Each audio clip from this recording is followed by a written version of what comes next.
लहानग्या वयातच मोठ्या आजारानं वेढलं. 1.5 महिना ICU मध्ये. उपचारासाठी डॉक्टरही संभ्रमात.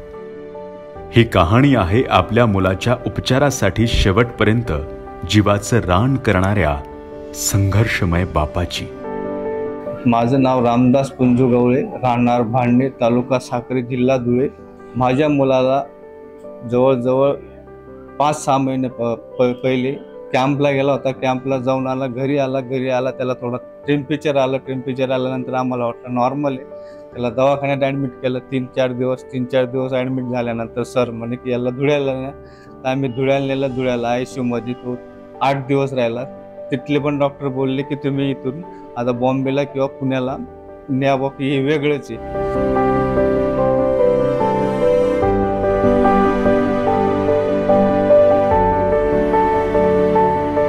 आमचा मुलगा कसा बरा होईल हे फक्त आम्ही ध्येय ठेवलं आणि आम्ही पुढे पुण्याला नेलं.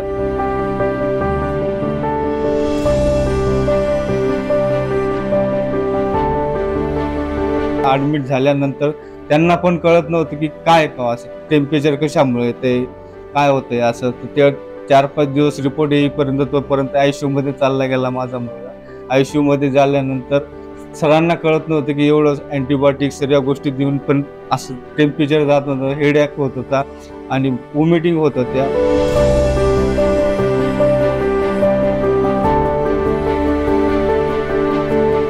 त्यांनी बाहेरच्या लॅबला रिपोर्ट पाठवला. तिथं त्यांना कळालं की याला फंगल झालंय.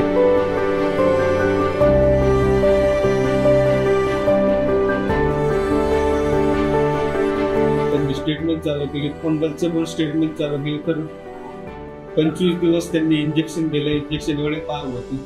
25 दिवस इंजेक्शन दिल्यानंतर तरी हेडॅक थांबत नव्हतं.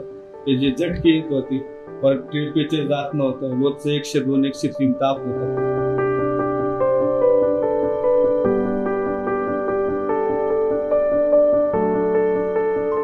त्याने ICU मध्ये जवळजवळ 1.5 महिना राहिला.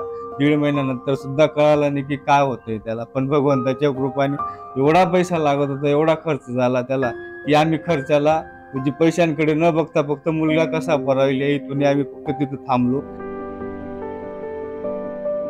अशा बिकट परिस्थितीतही या संघर्ष योद्ध्याने हार मानली नाही. आमदार मंजुळा गावित यांच्या सहकार्याने रामदासरावांना मदत झाली ती मुख्यमंत्री सहाय्यता निधीची. उदयच्या उपचारासाठी सुमारे 5 लाखांची मदत करण्यात आली. ताईंनी आम्हाला आश्वासन दिलं की आपण शिंदे साहेबांकडे प्रस्ताव टाकतो, फाईल टाकतो, तुम्ही घाबरू नका. तर मी त्यांच्या विश्वासावर मुलाला ठेवलं आणि आज माझा मुलगा आज घरी प्रस्थान.